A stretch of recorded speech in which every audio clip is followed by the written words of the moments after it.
Hello everyone, welcome to the show. Hope you're having a good week. Lots on today. Coming up on the show, farmers are fighting back. You might have seen this in Victoria. Energy company people entering properties without warning to build renewables, transmission lines and wind turbines, all part of the energy plan apparently, but these landowners have no choice. Now it's spreading. New South Wales farmers fighting the same battle. I caught up with Izza, who was confronted on her property. It's black and white. It's trespass. It's criminal activity. I mean, they're behaving like criminals, and they wonder why landholders are so fed up with their behaviour. And it's bigger than just one. The cost of renewables. Hardworking Aussie families. I caught up with a few of them in beautiful Scone over the weekend. This is their story, and it's appalling. The rest of the city folks should be worried about their livelihoods too, because the costs are going up for power, and this will lock in massively higher price if it goes ahead. Those full interviews in a moment, but the rest of the show. 11 bullets took his son's life in Afghanistan. Now Aussie father Hugh Poate wants to know why we spent millions prosecuting soldiers like Ben Robert Smith while his son's killer, Hekmatullah, is free as a bird. Scales of justice are completely unbalanced. They're tipped towards Hekmatullah, if anything. It's one of the country's fiercest gender identity battles. A woman-only app caught in the centre of a global free speech storm. Its creator, Sall Grover, joins me. How the judges are interpreting the Sex Discrimination Act, it's only protecting people who claim to have a gender identity, so we can call that the trans community. Now, I'm not sitting over here arguing that all protections should be taken away from that demographic. Whatever my feelings are towards that demographic, or whether it's true or the basis of it, it's completely irrelevant. I understand I live in a society where people believe things that I don't believe in. But first, still the hot topic this week is the fallout from the budget, the government's taxing spree. They tell us small business is the beating heart of the nation, but they're also the easiest cash grab. Think about it. You've got tax on profits, GST, PAYG, capital gains, payroll, fringe, you know, the whole kit and caboodle. And now the piece de resistance, the hidden death tax. It's the new minimum 30% tax on discretionary trusts income, including ones established at death. The government say it's not a tax, but it is a tax, isn't it? Small businesses slugged again, and they're not happy. But I do love this. You've got to laugh or you'll cry. Business owners filling up my socials feed this week posting about their new business partner. Here he is, Albo in finance. Albo joins real estate agents, Albo in the beauty field. I wonder if you could actually do any of those. Let me tell you, the government only seems to know one way out of this mess they've created with their own spending. It's tax, tax, and even more tax. And even when you die, you'll still be paying the government tax. Rest in pissed off. R.I.P. All right, let's get back to the farmers now. And meet Izza. With her husband's family, operates a cattle trading and breeding operation near Scone. A hardworking Aussie family doing their bit until their property one day was stormed. Here's what happened. Tell me, Izza, what's in these photos? So essentially it's photos of two vehicles that have Energy Co plastered on the doors and on the bonnets. There's photos of people walking in and around the farm, taking measurements, out with notepads, books. What's the story? So the story is they essentially, Energy Co is seeking to have access routes throughout our farm to get to the transmission lines for construction purposes. We've told them on no uncertain terms that they've got no permission to come on the farm and that the access routes are completely rejected by us. I mean, it's your property. It's our property. They have come a couple of days ago on the back of our objection and on the back of us telling them in no uncertain terms that they were not welcome to come on farm. They have come on and trespassed, you know, a good 10 kilometres through our farm, and we discovered them on farm a couple of days ago. How did that make you feel? Oh, mate, furious, like just furious. I mean, the height of them, they think that they're above the law. I mean, you know, and the reaction, you know, when I gave them the courtesy call of ringing Energy Co to let them know that, you know, you've got employees that are directly trespassing throughout our farms right now. I'm just giving you a courtesy call to let you know that we're ringing the police. Their response was just so patronising, oh, look, it was just an oversight on our behalf, we apologise, it's an oversight. It's not an oversight, Karl. Like, they took 2 very deliberate turns off a public road to get within our farms. There's cattle everywhere, there's tractors everywhere. They've driven past 2 sets of cattle yards, machinery sheds, staff are working. So the government's deliberately gone against the wishes of you, the landholder, and they've gone up yours effectively.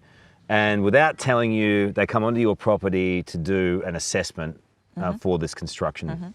Yeah, essentially they are doing surveys and reports and studies to... feasibility. Yeah, to assess the access routes that they're planning to do throughout the farm. And look, it's black and white. It's trespass. It's criminal activity. I mean, they're behaving like criminals. And they wonder why landholders are so fed up with their behaviour. There is no genuine actions on their behalf. There's no accountability. Since the trespass, I've been emailing them, asking them to put in writing a formal written undertaking that they will not utilise or use the illegally obtained documents for any purpose. So they've obviously retained a lot of information from being on our farm illegally. And so I've asked that documentation be deleted, destroyed, returned to us and not used. And they have repeatedly come back and said that they cannot give me that. They're escalating it internally and they'll come back to me. It's not good enough. Well, they're not going to do anything about it. They're not going to do anything about it. And what I said when I rang the police, and the police, we're putting a report in with the police, is that because we would do this if it was just, if it was you, if it was anyone that was trespassing, just because it's a government body, that doesn't give them carte blanche. They don't have social license to just dictate the terms, right? Renewable is not a free ticket to entry. That doesn't mean they can just go about their business. There are still rules apply. How pissed off are you? I'm pissed off. And the whole community is pissed off. The whole family out on the farm, they're all pissed off. Our staff members are pissed off. Everyone's pissed off. We've had a gutful, and it's not just this community. It's from the tip of Queensland down to Victoria. The marginal 2% of agriculture is pissed.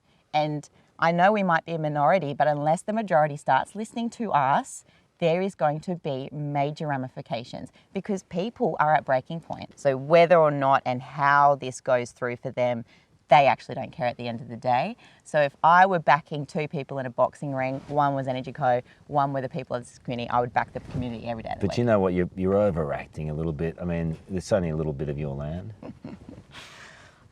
Even if it was only a little bit, even if they hadn't driven 10 kilometres through and then proceeded not to turn around and come back the way they came, but proceeded to keep going through the entire place to exit, even if it was only a slight trespass, I don't care. What it represents is what I really care about. And we need to stand up to that. They need to be accountable for their actions. They're just not at the minute. And what are we going to do? Just take it? We're not going to take it. Thanks, mate. Good luck with it. God, I'm pulling my hair out just trying to pay my 2.5 staff members here on the Karl Stefanovic show. I just think we've made employing people in Australia harder than it needs to be. Literally thousands of pages of rules, edge cases everywhere, and if you get it wrong, even trying to do the right thing, you're the one who pays for it, right?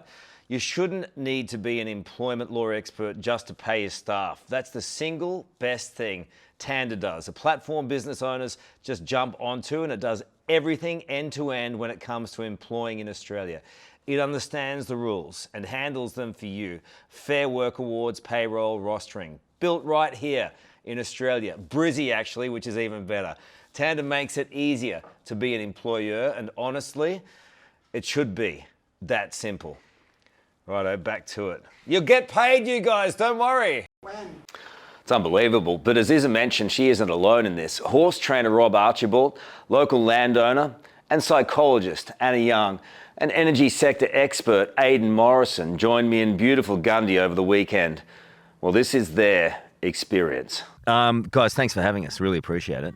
First of all, can you just give us your name and occupation and how you fit into the whole scenario? Yeah, my name's Rob Archibald, a horse trainer based in Sydney and Scone, and grew up here in this area, and local boy, and yeah. So my name's Anna Young. So I'm from Walker, which is up the hill a little bit from where we are today. And so grazier and clinical psychologist, under this transmission corridor. Well, during the course of today, I don't want you to psychoanalyse me too much. We could be I'll here try for not days. to. We could be here for days. And Aidan, you? My name's Aidan. I'm the Director of Research at the Centre for Independent Studies, so I'm basically the boffin sitting in. I just study energy systems and economics and policy. So, yeah, that's what I do. All right. There's a lot of pressure right now on you guys, and I appreciate you having the Karl Stefanovic show here. It really means a lot to us. We first found out about this story and couldn't quite believe it. And this is what this show is all about. I'm trying to be a voice for people, and I think that you have a story to tell. It's very important in the first couple of minutes of this show not to lose the audience, so I don't want you to fuck it up. Zero pressure. Okay, are you feeling everyone all right? No pressure whatsoever. The whole of the community is relying upon what you guys say. All on our shoulders. All right, we got this. Okay, you sure? Yeah, we got this. All right. I might go home. Tell me, and just jump in wherever you feel like you want to, because I want to take this back to the start. Rob, when you first found out about it, how did it all evolve? Yeah, well, it obviously we started to hear a few murmurs about it, and then really we started getting letters in the post. It was the first official thing. Saying what?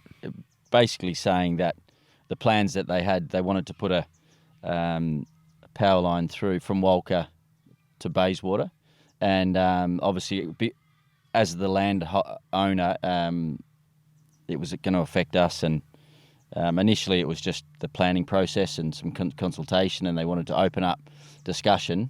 And it just went from there, really. And obviously Mum and Dad's farm and me and my two brothers have a parcel of land as well. Both parcels of land would be affected by the power lines. And that for me, that's really how it started. And then you start to do a bit more research, and you obviously Anna's done a lot of work. You start watching a lot of commentary around it, and then obviously the last 12 months we've really got as informed as we can, and it's gone from there. And but that's how we've been affected personally, and now we're part of a bigger group, obviously from Walker all the way to Bayswater. Everyone's pretty collectively stuck pretty strong and held together, and it's been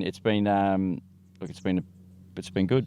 It's also been incredibly difficult for you all, right? And to even be in the position you're in without being able to articulate, without having a voice, and not being able to do something about it. And I'm going to climb into that in a second, but I wonder if we could skip to Aidan just to tell us about the mechanics and logistics of in a really basic way, of what they're trying to do when you say Walker to Bayswater.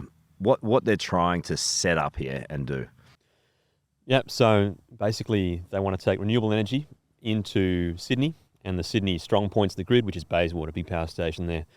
And the plan is they want to have, it was officially about 16 or 17 gigawatts of energy up on this crazy high country here. So everyone thinks about Snowy 2.0, the Snowy Mountains, they're high, and that's true, but the Snowy 2.0 power station is actually, the power station is around 500 metres.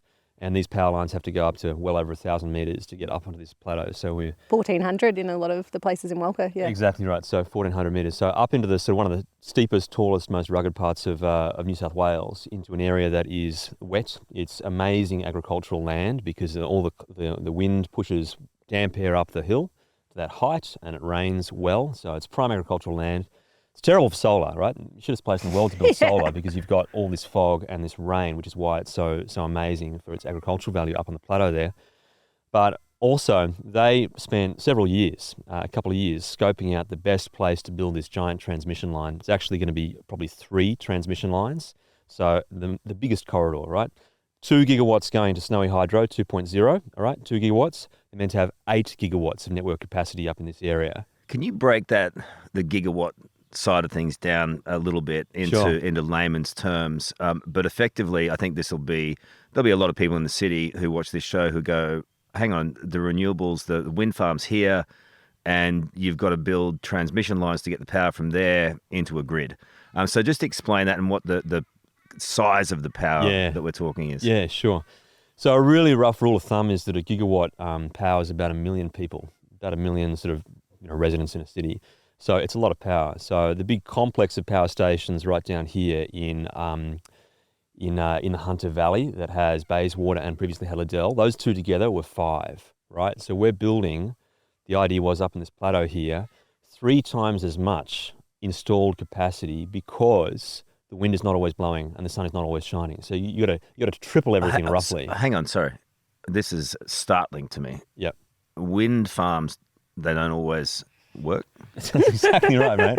Look around here. Can you see a leaf rustling? Not at all, right? This is just perfect, right? So yeah, wind farms, it's roughly 30%, maybe 32% of the time of their average output. Whereas if you had a coal-fired power station, it comes down for maintenance, but they can run 80-90% steady output. So when you move to wind and solar, you've got to roughly triple the amount of installed capacity, and you need giant power lines that can come and take that and send it basically down to the Snowy scheme or other giant batteries to store it.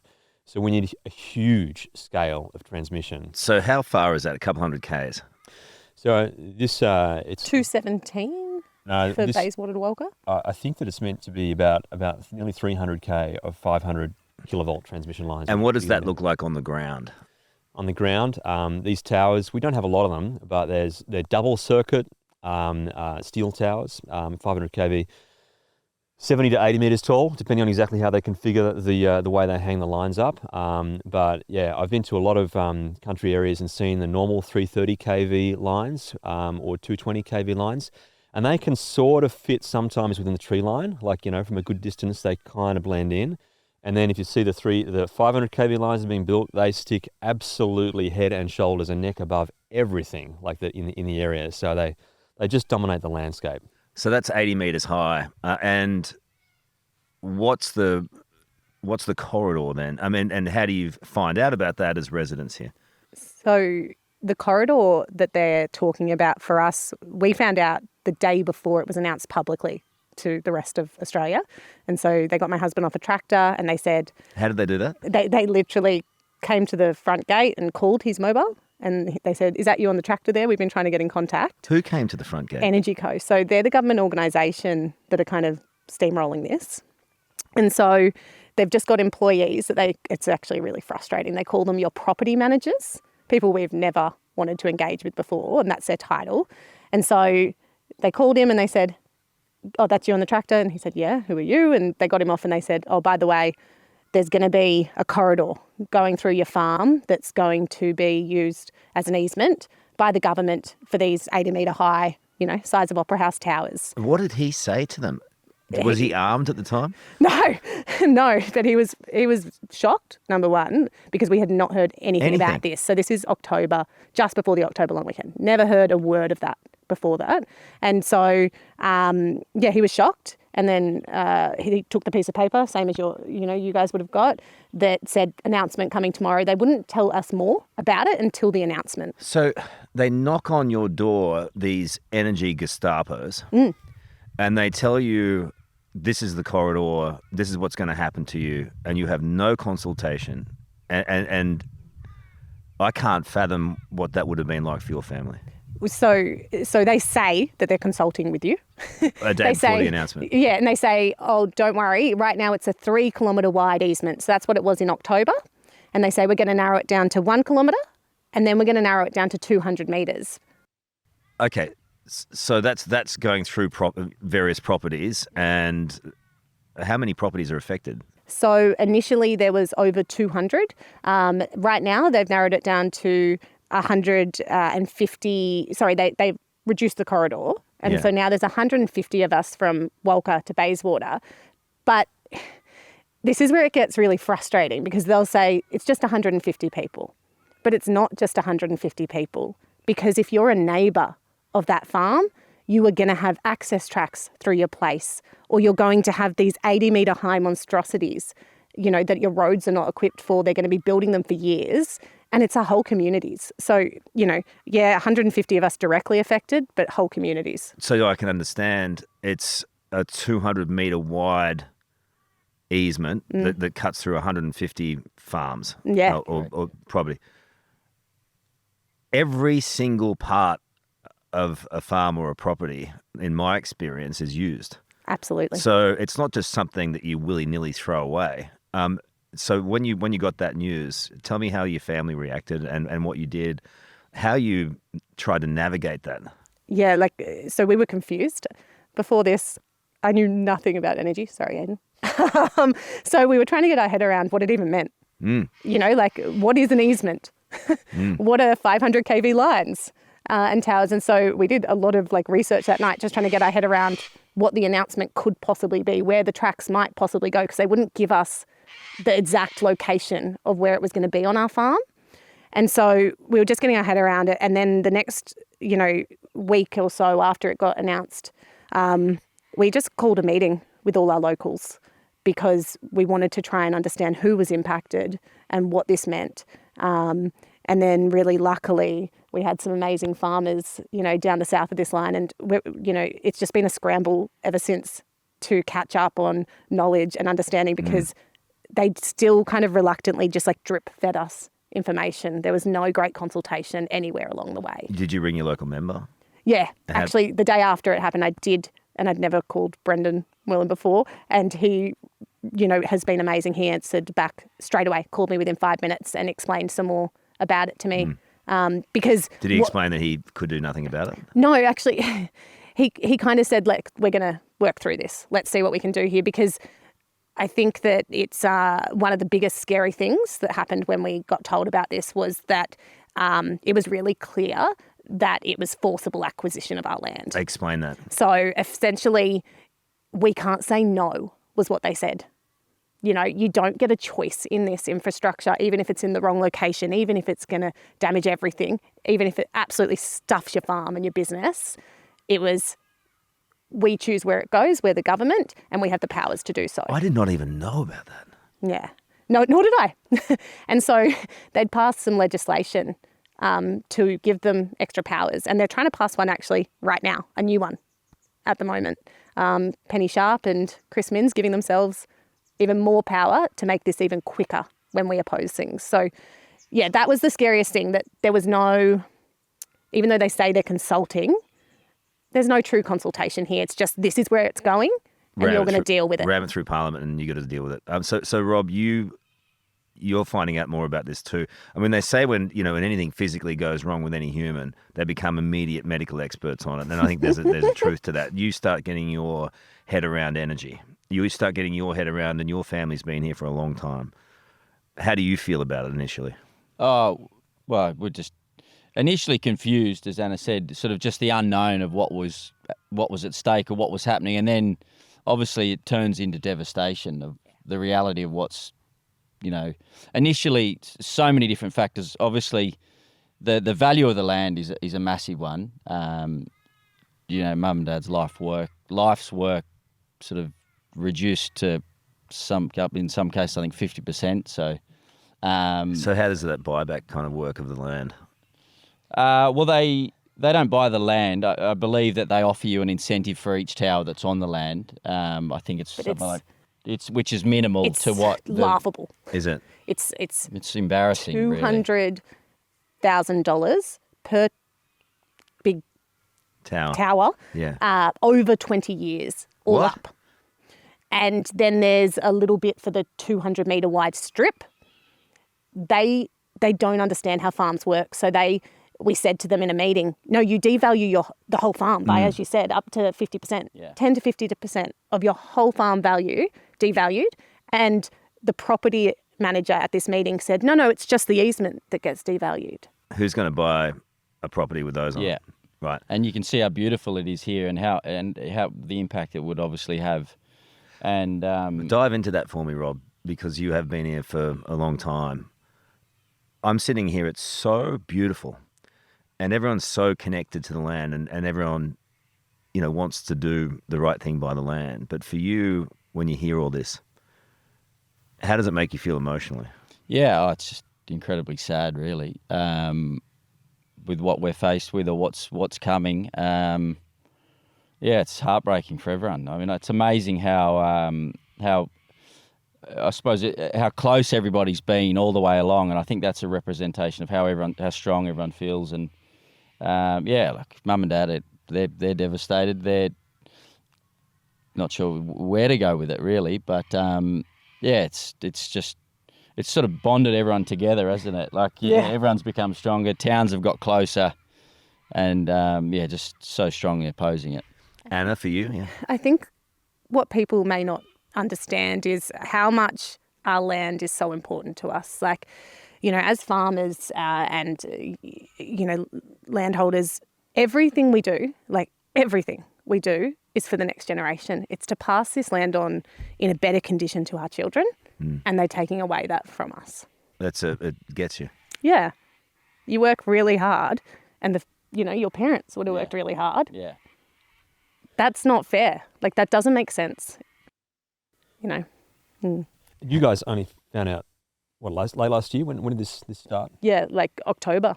So that's the other part of this, is that, these guys have been affected since October. But actually this project has been underway since, it's been on the books since 2020, at least probably before that. But they've now all been impacted because there was another route. This whole line was actually being developed and consulted on along a different route, 40, 50 kilometres to the west, and that was a plan that was in place. And Energy Co, all the bureaucrats, had spent years doing the careful studies on trying to figure out all the different ways they could draw this line of a few hundred kilometres up to the plateau. And they'd figured out one and settled on it a year or so ago. And then late last year, they came out with a report. It's called a bulk corridor refinement study or something like that. That was a special name for it. And what they basically admitted is that we stuffed up big time, right? Their concept is they would run this power line up basically a ridgeline, broadly speaking, a ridge line that is kind of marginal, a bit rocky, not the very best land perhaps. There was already a power line along it. And they realised that the power lines they had to build were so damn big. These are 500 kV. The tower pinnings have to go often 10, 15, 20, 30 metres into the ground to hold them up. The weight of wires is so big. They crane all these prefabricated, massive multi-ton steel sections into place. You need huge pads to put things down first. You need to have massive cranes. And they realised that this little goat track that they had on their previous little scraggy ridgeline would be no good at all for the kind of massive, heavy equipment they had to move up there. And the last thing they wanted when they're craning and helicoptering in place all these big steel girders is to have another live line there. So they suddenly realised they'd planned it in exactly the wrong spot, and said we're going to shift it now into the middle of this valley next door, which is going straight through this strategic, industry cluster and all the very best, most beautiful, rolling, gradual hills of prime cattle country. And this is what we have. Can I ask this? Did it occur to you guys that what's the point of building something you say is going to help save the environment when you're spending God knows how much on infrastructure that will destroy the environment along the way? Every day. Every day. Yeah. It's, absolutely. Because what Aidan was just explaining then as well, I think what made us really confused even more so was that when it suddenly switched to us, and then we've all kind of been starting to try and understand how that happened, we found a report from a year prior with a near identical route that Energy Co, so this government department, had spent however many millions putting together, that said out of their pillars, 4 out of 5, this route failed. All they did to change that failed route to our current route was move it 50 metres here, 100 metres there, and then suddenly all their data in that new report says, no, this is now the best option possible. So 200 mil on the pass line, how much? Why are they in... So when is shovel in dirt? You don't know. And they're obviously trying to rush this. Now, we're going to dive into that whole renewable sector a little bit later on, because I want to just firstly deal with this. But to come out and give and cause anxiety like this, and clearly not have the path right, not have consulted the people who are directly impacted by this, makes no sense to me. And then give me a number on what, all the information about renewables. It's going to save the environment. It's going to save us money, in terms of power. And what's it going to cost? This line, look, if they get change out of 20 billion, I'll be surprised for this particular line up to this. But they renewable energy always zone. bring these projects under budget, don't they? Well, like never. But I mean, put it this way: like the res that's down in another part of New South Wales called Central West Arana, they initially sketched that at 650 million. That was the initial plan. All right, back in 2020. All right, and this res at that time was meant to be roughly double that, a bit over $1 billion. All right, now that res down there has gone to 5.5 billion. All right, that's the overnight capital cost, and they've signed that off. Right, that's being built at the moment. Right, there are bulldozers out there knocking down trees now. This res, that one's got 90 kilometres of 500 kV trunk line. You know, 2 of those towers. This one has about 300 of that. All right. And they need another line next to it to make up the capacity. And they haven't done any of the extra links in and all the feeder lines that are required, the synchronous condensers. It's just not really on paper yet. They haven't even got there. So I think we will see this one come out like at least triple, quadruple the cost of that project because it's so much bigger. And not to mention the constructability issues here, right? In terms of our steepness and the wet. Right. So that line over there, that goes from Walla, which is at like 350 metres, to Rothery, I think, and that's about 450 metres, right? You've got 100 metres sort of total altitude change and a few undulating hills in between. This comes from here at sort of, again, 200 or 300 metres up to 1,300 metres, something like that. There's a kilometre of altitude increase, and there's like 6 or 7 kilometres of net increase and decrease because of these hills that it's going through. So it's an absolute order of magnitude change in complexity. So part of the point is, and it's startling to me, is that we don't know how much this transition to renewables is going to cost.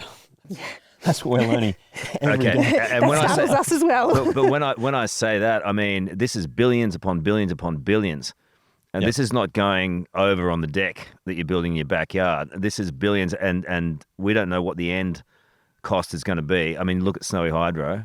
Yeah. I mean, they're saying 40 billion, could be 40 billion now, and that's a cost blowout in a couple of years. Yep. So when you look at the projections of this from a government spending point of view, you know that it's going to be double. Realistically. I think so. It's like they've almost got this, like Energy Co, the department running this, it feels like they've got this endless pocket of money because they spent 200 mil studying the last corridor. God knows how much they've already, and then they just moved on from it to us. God knows how much they've spent on this corridor so far. Like, they just don't seem to care about the money, Karl. No, it feels to me like the Australian people are bankrolling things that they don't know what in the end are going to cost. Yeah. And then you can go to effectiveness. Yeah. Yeah. I mean, it's plain as day though. Like reading this whole route shift, this corridor, it makes it explicitly clear that when they first drew that line on the map, they just had no idea what it would actually take to build the power lines there. It's as if they've never built a 500 kV line ever before. And by the way, that organisation was doing that scoping.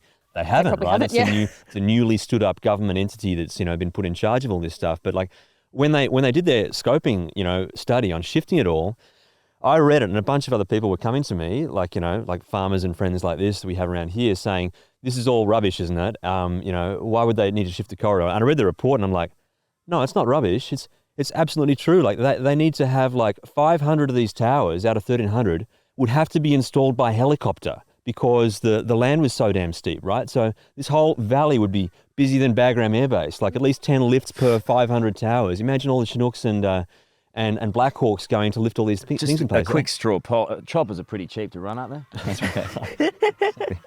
I mean, it doesn't make any sense. This is amateur hour of the highest order. Absolutely highest order. That's right. So, and all those figures back then, when 5 or 10 years ago, when people were saying renewables would be cheap, they just hadn't even got to this point of admitting that they were trying to build across some craggy ridgeline with a goat track on it, and they'd have to helicopter everything into place. And now they've shifted it into the lower Aidan, valley. we don't have the money to waste. Yeah. I mean, it's our money. Yeah. Right. And they don't know what the outcome's going to be. They don't know how much it's going to cost. And in the meantime, you guys get screwed. Yeah. Yeah. And they're jumping the gun. Like on this line, so on the last line, they purchased 2 properties. Government money, our money, used to purchase those properties. When they abandoned that route, they still own those properties. They're not doing anything with them. They're just sitting there. They've offered them back to the farmers. If they want to buy them back, they won't because they paid well over value. Up here in Walker, they've already purchased a property for a hub, like an energy hub, right? And There is no projects to plug into that. So they paid double market value for a bit of land with our money for nothing to plug into it, no extra energy. Quick sidebar, because as it just occurred to me, I mean, I came here soaking in the country air and sweet sounds of the country, and now I'm just getting pissed off. Yeah, sorry. I mean, thanks for doing that. Welcome to our world. I just, as a sidebar occurred to me, I mean, God knows how many other renewable projects are going to go way over budget and into an abyss financially. That's how it goes. I mean, like it's like a rort. It totally is. Like, look at Central West Arana I mentioned, that went from 650 million, to 5.5 billion. We still, by the way, we don't know how much money the companies that build it make on that, right? Because it used to be the deal that when you build transmission, you open your books and you say, big bit of infrastructure, we make this cut on the top, and it was all transparent. All these projects, they're being done with a ministerial decree, and it's all secret what the return on capital is. So why are they doing it so secretly? Well, that's just to ram it through. Well, you regret asking this question. I know you guys right? are smiling about it, but it's and I know you do that in the country when things are really hard. Like you smile your way through, and you go, "I know, I'm smiling, but I'm really fucking shitty." Yeah. Because that's the reality of this. But they're driving forward on an agenda that they don't know the outcome for. Yeah. Look, let me try to explain it to you. Back about 5 or 6 years ago, when they were building the first major transmission line, the biggest one that they built on the books kind of ever. It's called Project Energy Connect. Transgrid had a huge problem because they had basically inherited a grid that was built, right? They were told, hey, just own this stuff, do little minor upgrades and tweaks. How much money do you need to keep that going, right? And they need a very small cut because there's no risk in just owning, a mature asset. But then when you want to go and build like these major new, huge, multi-billion-dollar 500 kV infrastructure projects, all of a sudden the risk on that blowing out and the construction going out is not a year or two or a few tens or maybe $100 million. It's billions and multiple years. Jesus. And so the whole economics of it, basically Transgrid ran to the New South Wales government and said, hang on, this is not going to work. We can't keep building transmission lines at this skinny little 6% margin. It's got to be more. You know what happened is that the New South Wales government, I'm pretty sure, I mean, I've said this other places, but New South Wales government thought Transgrid was bluffing, thought, no, we can find this in the market somewhere else. And so they created this system to go out to the market and say, we're going to get anyone else, I'm sure someone else around the world will come and build it for a skinny 6%, right? You know what? Transgrid wasn't bluffing. These are huge, crazy, massive, big greenfield infrastructure projects thrust up into mountains and into areas where they've never been before, right? So there's huge risk in this. And now they're keeping confidential how much money actually you have to pay to these construction companies that come from around the world to bid on this. And they're keeping confidential now all the prices and the expected future prices on every subsequent project so that they can say that it's competitive for the next one. But I don't understand how you can keep that kind of thing from the public. Neither do I. I mean, and this corridor scoping report that you read that says, oh yeah, we're going to switch it from 50 kilometres that way over into this valley here that's through all this, prime farmland. What's the cost and budget implications? All redacted. It's all secret. It's like a government scandal. Yeah. I mean, welcome. Like, yeah, we even went as far, so you can do what's called a GIPA request, right? So we've had some people within our groups, both of them doing GIPA requests, but higher order than that, you can get what's called, we've only learned all this in the last few weeks. Keep going. But you can get something called a SO52 in the upper house in Parliament where they request documentation. So Mark Benasiak from the Shooters Fishers Farmers Party supported our groups in putting forward a request for documentation to try and get some of this information out in the open. It was supported by everyone. The Greens supported it. Sorry, everyone apart from Labor, obviously. And so even the Greens supported it. I mean, that's saying something. Yeah, because they're worried about the environmental damage. And so got passed. So you're meant to release these documents. First of all, they took like an extra month or so to give the documents. But then on Monday when we were down there, we had a look. Over half the documents, 11,000 of the pages, were inaccessible to us. They were put in privileged, so we can't actually see them. Privileged to who? Yeah, good question. So Mark can look at them. He can't share that information with us. So they keep it within the government. I mean, where does that put you now? I mean, if they're going to keep at that level everything secretive, where does that leave your future? like the lack of transparency every day frustrates me. And I think it just shows us that we just need to keep, we're so united and so opposed. And so we're just going to keep pushing. And so lucky that you're here helping us get the word out, because we're trying to make sure that everyone understands how secretive this is and how costly this is going to be. I'm going to swing back to Aidan just quickly because, Rob, you've been very quiet there. And I know you've got some horses racing today, so I can understand you being slightly sidetracked. But in terms of what they should be doing, you guys aren't necessarily opposed to renewables, but you've still got to have, the main frame kicking along, don't you? So what would be the solution? Look, I actually think that there's no credible argument now that trying to get to 90 or 100% of weather-dependent sources is going to push bills down. Right? That's at the end of the day, we were sold a pup. Like, the plan was we're going to push prices down, and if you look at the costs that we currently have, I mean, Matt Keane, all his second reading speech was to say, hey, we're doing this for the legislation that allows all this to happen, right? All the second reading speach for the Electricity Infrastructure Act. What's he up to, Matt Keane? He's now working for an investment company that does a whole bunch of green investments for carbon offsets, etc. My point is that the promise was this is about economic prosperity. This is a unique economic advantage. We're going to have the most competitive power prices in all of New South Wales. But I just want to pick you up on one point if you can, because while stuff's coming up, my head's going crazy. Yeah. But you now effectively have companies, you have multi-billion-dollar businesses pushing for projects for the government on their agenda towards renewables, and we don't know the ins and outs of that because it's being kept secret. It's Is exactly that a fair right. assessment? And there's no actual generation that's reaching financial close on its own, none whatsoever. So I mean, there's projects falling out or being put on hold all the time, and there's been no wind farms that have reached financial close in the in the NEM, the National Electricity Market, for well over a year. The only ones that did, there's two that did. The exceptions are one in Victoria, Delburn Wind Farm. It was taken over by the Victorian government. Victorian government bought the whole thing. It's not a private investment. And the other one in South Australia. Because they're very good at these kinds of investments. That's the Victorian absolutely government. right. And so and in South Australia, it was Snowy Hydro, the federal government that promised to buy their power. So nothing's reaching close. And so there's no low cost solution that is trying to push more renewable energy, in my opinion. But how much taxpayer money do you sink into things before It's secret. No, it's like, they wake up one morning and they've had an epiphany. Oh, but how much have we spent? Mm. I mean, you look at the NDIS for rorts.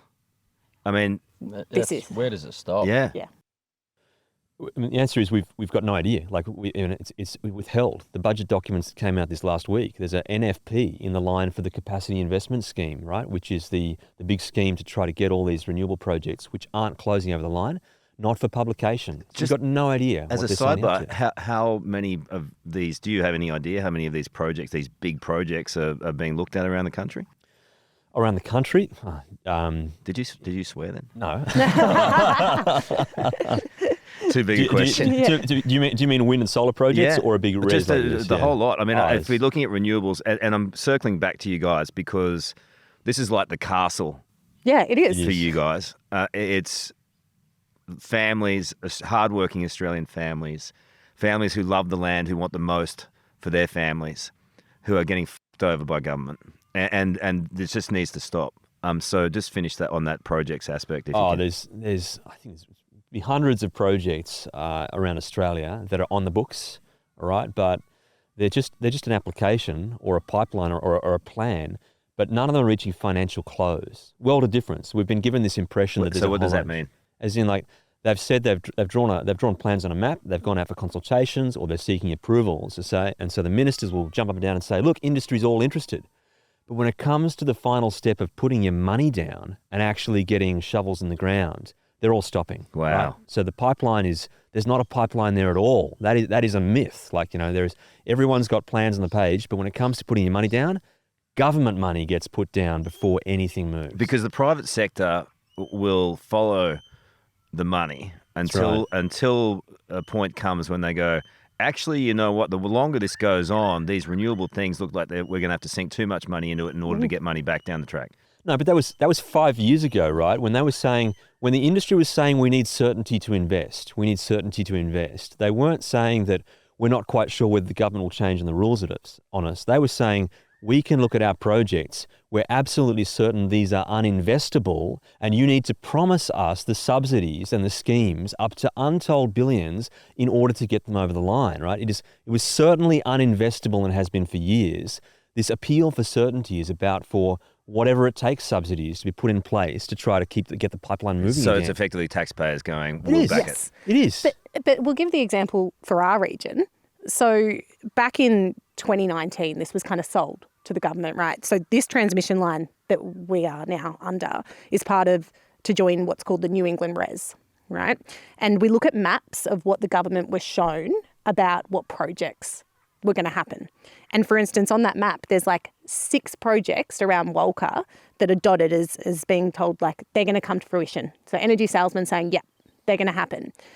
Then what's happened is they've formalised it. The New England Res has kind of been announced in 2021. Since then, not one project has been developed in 5 years. 5 projects in Walker are completely off the map. On the map, but there's a dot in the valley where I live with my husband and all our family are up the one valley. None of us ever said we were interested in hosting. And so the government's been sold this pipe dream.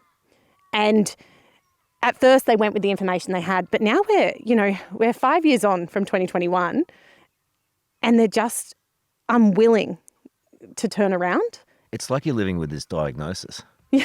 Right? Yeah. And it's never ending. Yeah. And so what pain, anxiety, psychological impact does that have on you?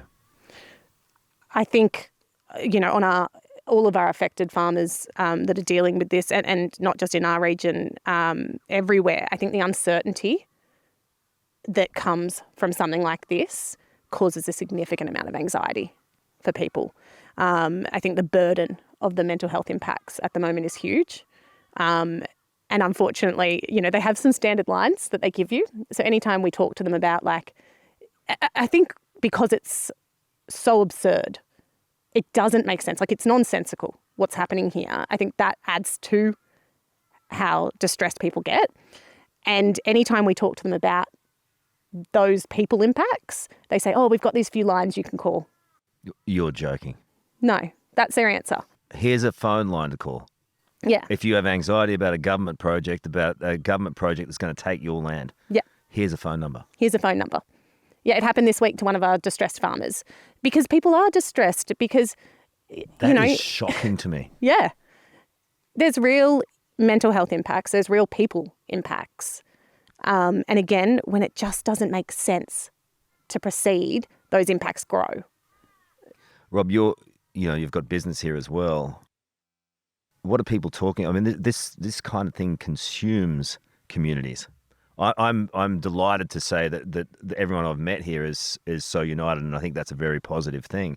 But this kind of shit wears you down. Yeah, no, it does. Well, we're here today at Kitchener Hills, who are huge players in the breeding industry, and obviously we're in the Hunter Valley is the second biggest breeding industry in the world, and I think in 2014 they developed something, the critical industry cluster, which was to preserve and protect the breeding industry, and these power lines are going straight through it. So I think that's who cares about the horse industry? The horsing industry, what is it, 85,000 people it employs? Yeah, that's right, $9 million to the economy. Well, who cares? And it's more a real danger to the area. People invest huge amounts of money to be part of the breeding industry, and people lose confidence. And if that's a dangerous precedent that they're going to set, then I think, obviously the breeding community are concerned of the behaviour, and I think the impacts it will have long term. What about you personally and the family? And I mean, even you guys having to come here and share it. I mean, I think I can see it on your faces.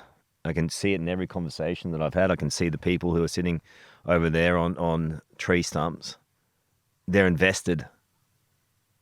There's a pain. There's an anxiety. There's a want for change. And they're not being heard.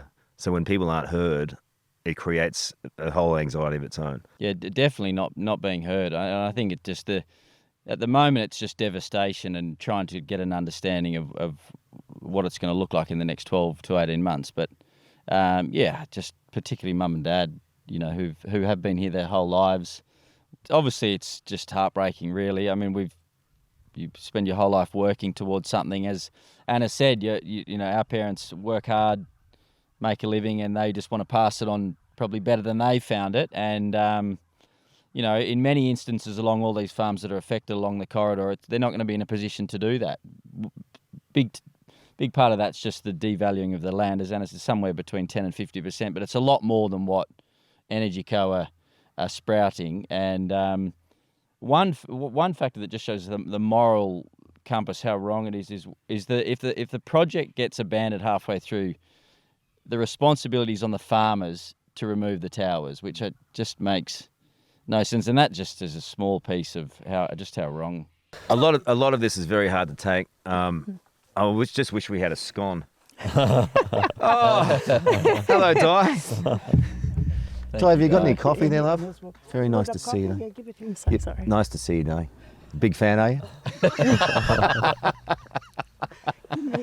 Yeah, for a cuddle. Just for a cuddle. Careful. What do you think from their perspective, Aidan? I know it's hard, but you have vast experience in this field. What do you think is going to play out here for the families and this community? Look, at the moment, there's signs that various people in the organisations and the bureaucracy know this has to be walked back, all right, because 8 gigawatts implies 16 gigawatts up there, and the current plan, the optimal development path, all right, says it's half that now up there. So they're going to want to basically wind it back, all right? So the latest version says it's only going to be the first stage, actually. So we've got different parts of the energy institutions telling us different things at the moment. So everyone knows, if you could sit them down and actually sort of, pin them to it, they would know that what is on paper, which is this crazy 8 gigawatt plan, makes no sense and never did. That was a slip of a pen by Matt Keane. He signed up for 8 gigawatts of network capacity when it should have been 8 gigawatts of generation, which implies half that size. So they're going to try to walk it back, but what will happen is they're going to have to keep saving face and committing to the plan they've got on paper. They won't admit they've made a mistake. They're going to be preserving the plan they've got in place and saying it's going to be two giant lines, and then at some point it might be stepped back to one, perhaps. I think that could be coming. But then it'll still be another few years probably before they, hopefully realise there's just no one building up there, that no one wants this to happen, even the developers. There's just no interest up on the plateau there to build any renewable energy generation. So, and in the meantime, you've got to deal with the anxiety of it eventually happening. But this is onerous on those families. And also the messaging from government and what you're saying, it sounds pretty similar to the messaging around CGT, and there's no part of a plan at the moment that the government is involved with that will change that, and then it changes. And this just produces anxiety in the community. Yep. And so that's the MO. They cannot admit any fault. They have to stick to their plans, no matter how ridiculous, until they're proven wrong. But it would require such a massive backflip, right? They've invested so much in this. At the moment, they're just hung out with a plan that makes no sense. It's borderline unbuildable. Yeah. There's no generator interest. It's going to cost 4, 5, 6, 7, 8 times as much as what they initially thought they would. There's not a chance that electricity is cheaper. This will. I come out here and talk to these farmers and hear them whinging about their livelihoods. The rest of the city folk should be worried about their livelihoods too, because the costs are going up for power, and this will lock in massively higher price if it goes ahead. Okay, so I don't reckon the people in the city are even aware that you're going to need to transport the energy from a source through these transmission lines into the grid. I think, and over hundreds of kilometres, I don't think that many are going to be aware of it. But what they should be aware of is that it's not necessarily going to mean cheaper prices. There's not a chance. Even Penny Sharp in Parliament, she was asked why are power prices going up when the wholesale prices, the cost at the power station, the prices are sort of cheaper. Why are prices going up? And she said it's because we're rebuilding the network. We have to rebuild the network to accommodate all this dispersed weather-dependent energy. So there's not even any controversy about this now. It is an established fact. I mean, we had an extra $500 million on New South Wales bills last year for our electricity prices to support these network constructions and the big batteries and the synchronous condensers. That's going up every year. And we haven't even got started on the biggest renewable energy zone project. So this is like $30, $50 on your bills every year already. And we're just at the start. We've barely got out of the gate. So I'm afraid there's just no argument. If you really pin people down to it, there's no argument that's going to push bills down. It has to go up from here. What is the way to get bills down? What's given we produce vast amounts of natural resources that could power our bills down, literally? Look, the simple reality is the only way to get really efficient systems that have low costs is to have high utilization, a little bit of machinery that works hard, steadily for a long time. Steady state is an engineer's friend, and it's an economist's friend, right? So the problem with renewables is they're the sort of opposite of that. They only blow sometimes, and they only get used sometimes. So to get really efficient, low cost, we're going to have to stick with baseload reliable power, which means coal, or you could move to nuclear. But there's just no way that building giant power lines out into far-flung areas to get diverse weather patterns that only turn up, during daylight hours, and then some nights, and then it's away for the week. That system has not proven low cost anywhere in the world. Like the places that are trying it are ruining the day now. Like in the United Kingdom, power prices extremely high. Energy, heavy industry fleeing. Germany, the same. They've said it's the largest economic crisis there since World War II. That's from captains of industry, major unions. So, there's just no credible argument that if you move towards this dominant, a system dominated by these intermittent sources, it's never been made cheap anywhere. And we can see the plans that are being rolled out now. It certainly won't here as well. And you look at a place like China, I've said this many times on the show, but if you're, to power their manufacturing sectors in order to keep costs down, they're building, a coal-fired power station every week? That's right. And India the same, or certainly using most of our coal. Yeah. And absolutely, and the renewable advocates, they swoon because they see that China also builds a whole bunch of wind and solar at the same time, and China's such a big industrial country that the amount of wind and solar, when you add it up, it looks massive compared to what we do, and they say, well, let's do that. But the truth is that they've got a huge bed of coal. They're only about 20% renewable, and they're adding more and more coal, and they're staying at 20%, right? They're staying at 20% wind and solar, roughly, and that's when it's not too hard. You can accommodate about maybe 20% without too much trouble. But trying to push to 40, 50, 60, 80, 90%, it is just an engineering nightmare. How expensive is it to, sorry for the sidebar, I just find it fascinating. It's so, How expensive is it for us to up our coal-fired power station productivity? Look, if you do a deep refurb on an existing power station with all the transmission there, all the land, it still costs a fair bit, but it would cost, I think, probably about less than half the price of building a new one right next door. And that is probably at least 50% cheaper than trying to build a new one somewhere in a totally new development site, right? So it is easily the cheapest. And CSIRO, in their Gen Cost reports, they explicitly do not consider building another one just next door or refurbishing existing coal-fired power stations. It's how they get away with saying coal is expensive, is they only price a totally greenfield, 100 kilometres of new rail line to a new mine with totally fresh land, totally new development applications. So they've totally strawmanned how cheap coal could be. I thought the CSIRO was politically agnostic.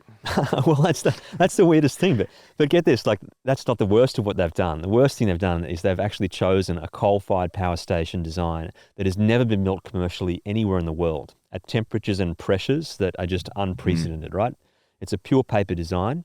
The reason they do that is because you can squeeze out an extra 1 or 2% efficiency, all right? And they think because of politics, because of the need to decarbonise, they should only cost the super platinum gold-plated ultra efficient design, which is not being built commercially anywhere in the world. So, and they've admitted that. So they've basically admitted they're letting politics drive the selection of technologies they cost, right? Which is just the highest hypocrisy. Okay, so one of the big points of being out here, apart from that, I mean, you're incredibly knowledgeable in this field. I could listen to you all day, as depressing as it is. Thanks, mate.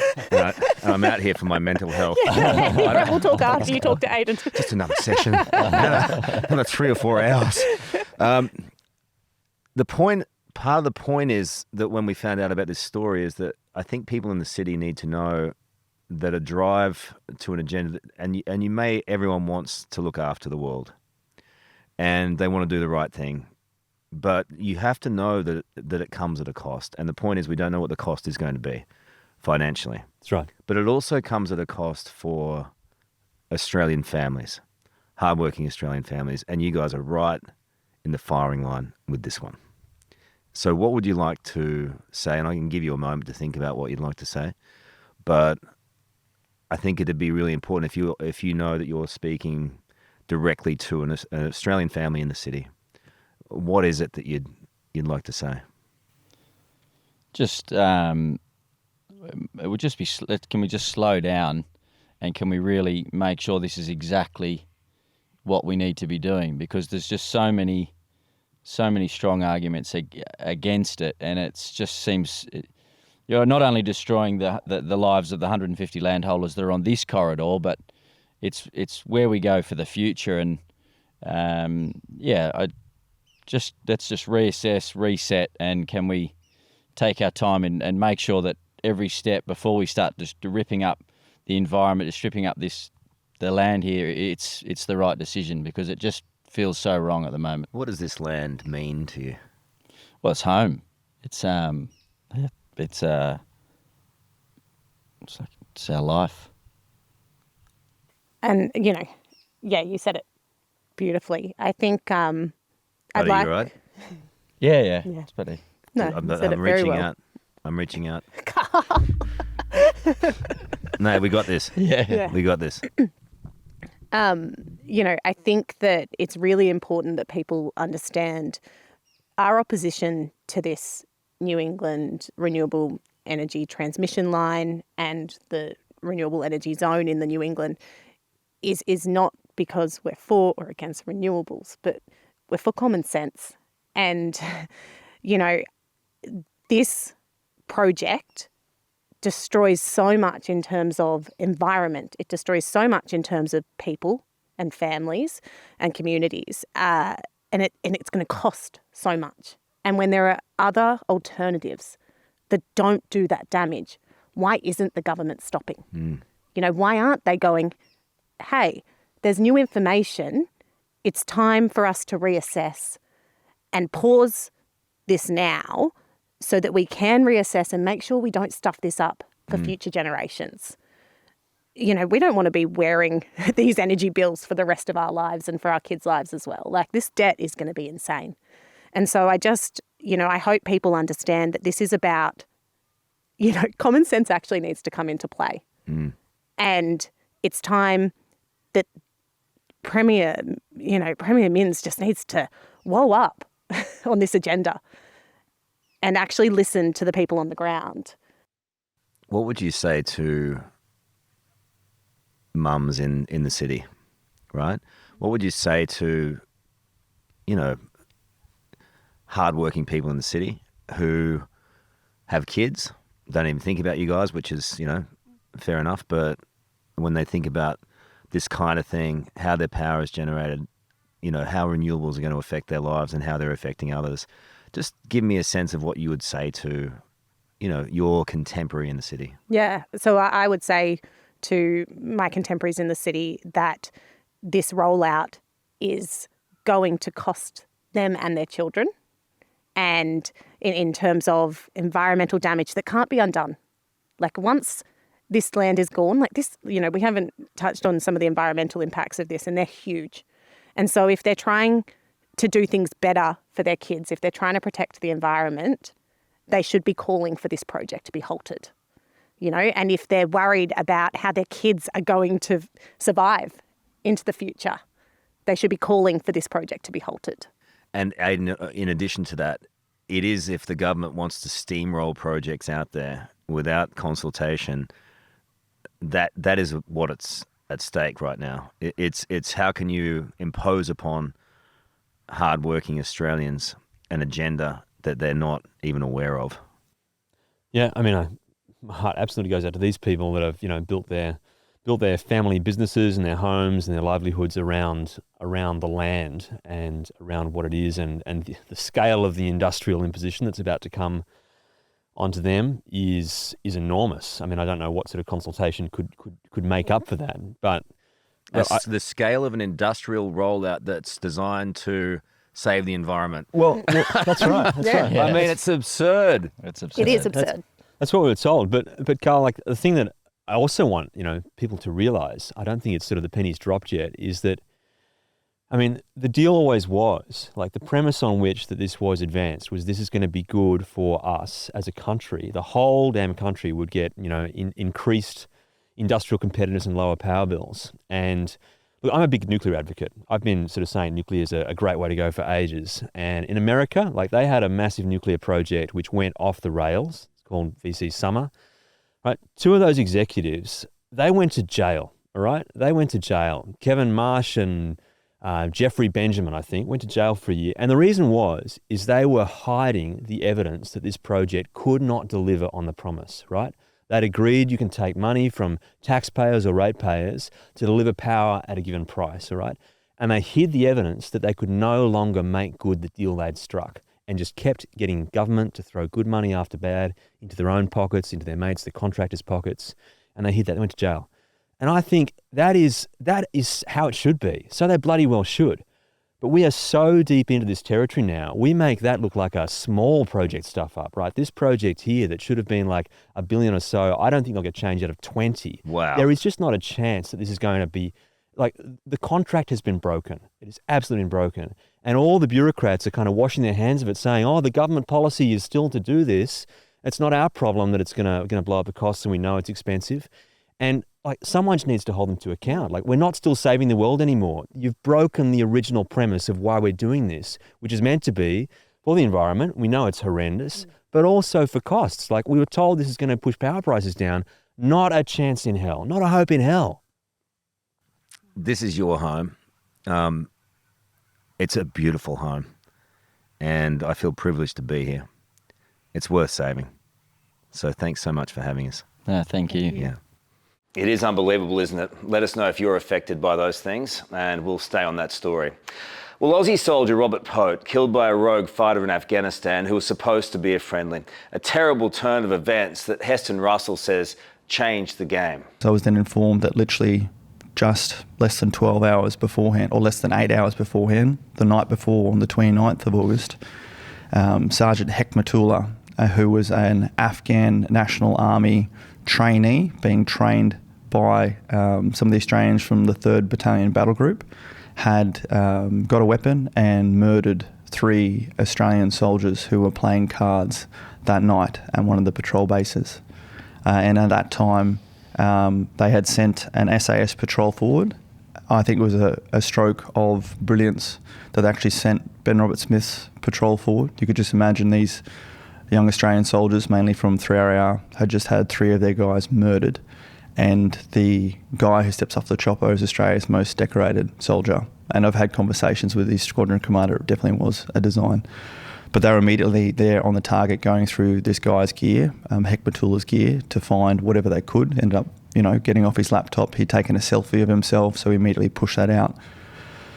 And next thing, that set off the next 3 days, where Oscar Platoon was stood down on operations to deal with their casualties.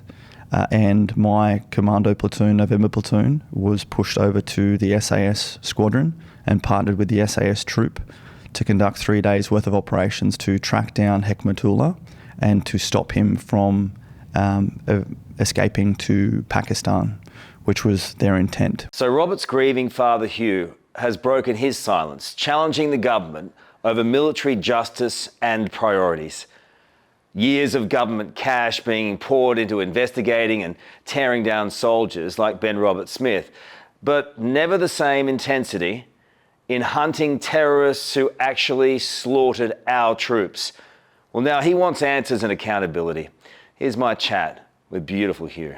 No father should have gone through what you've been through. So I'm sorry for your loss. Thanks. And I'm appreciative of your son's service. And when Heston shared his story with us, I was very moved by it. and the depth of feeling and loss. And then I read your story and I felt so angry for you. And I wanted you to share that story. Thank you. Can you take me back to what happened that night and how you found out? Okay. How we found out was Jenny, my wife, and I had just been for a morning run in the park behind our house. And just as we walked in the back door, there was the front doorbell went. And Jenny said, "Who are you expecting at this hour?" And I said, "Nobody." And as I walked towards the door, there's stained glass on either side of the main door. I could see army uniforms through the stained glass, and my immediate thought was, some of Robbie's mates have come to introduce themselves.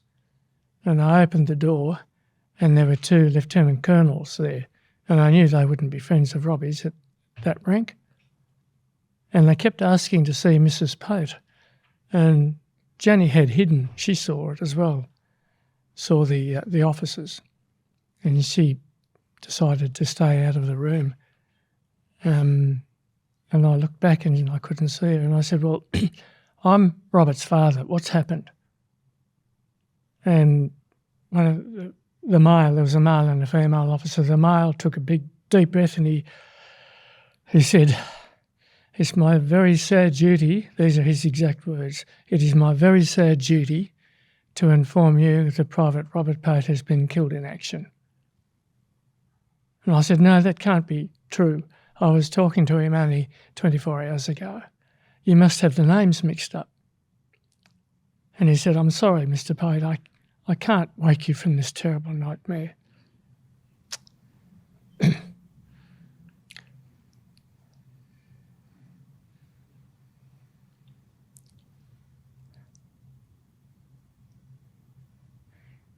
Yeah, anyway, they then came in and we had a cup of tea, and Nicola, our daughter, works at the hospital, and she was only 10 minutes away, and I rang her. And I said, "There are two army officers here, darling, you'd better come home." And she walked in the door, and she knew immediately. Somehow she knew. And I told her, I said, "Robbie's been killed."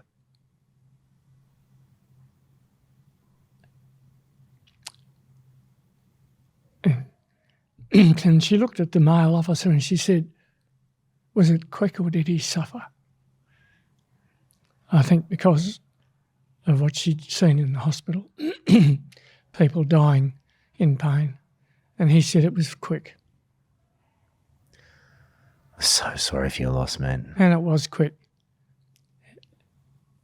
Hekmatula had opened up on that small group of Australians with a machine gun. Robbie had 11 bullets in him. Did they tell you that straight away? No, I didn't find that out until I read the brief of evidence. How long was that after? 2014, only 14 months after the incident. But you didn't know for 14 months what had happened? I knew he'd been killed. Yeah, but I by didn't Hekmatula. know the details. The details, other than Hekmatula, by that stage had been caught in Pakistan and had been repatriated to Afghanistan, where he faced court and proudly admitted to killing the three infidels, as he referred to them, and he subsequently said he would do it again. So it wasn't a long involved court case when you get the accused person proudly admitting to his crimes. So he killed 3 and wounded 2. So all Australians. I guess he gets sentenced to death and you're okay with that. Absolutely. That's a quick and deserved end to his life. Then what happens? What happened was the 3 families, and we all live in separate states. We're in Canberra, then there's Kelly and her family are in Queensland, and Suzanne's in Perth. But we were all hearing from soldiers coming back from that deployment that the incident was primarily due to incompetence of the chain of command. So the families got together. We realised that we were all being told the same thing from soldiers returning from that deployment, that the chain of command was just hopeless. They were incompetent. This incident should never have happened, what have you. So we started asking questions at the highest levels of command. I was fortunate in being in Canberra, so I had access to people going right up to the Chief of the Defence Force at the time, who was General Hurley. And we were just asking, both in written form and orally when we met them, what's going on here? And General Hurley said, well, there will be an internal investigation. That's on at the moment.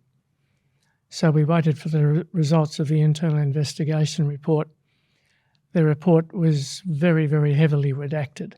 And I was shocked as the father of a fallen soldier, to read a report that was basically unreadable. A couple of journalists then managed to ambush the Minister, David Johnson, one day and asked him about the extent of the redactions in the internal investigation report. And David Johnson said the report has been redacted to make it unintelligible. Why was it being redacted, do you think? There is it's probably the best way to answer that question is to go to the court. When we got to court, the report was right in the beginning of the brief of evidence, and it was totally unredacted there. So we were able to read the unredacted version, and all the redacted material had nothing whatsoever to do with protecting the lives of those still serving, because all those serving had returned from Afghanistan by then, or Australia's national security. Couldn't possibly.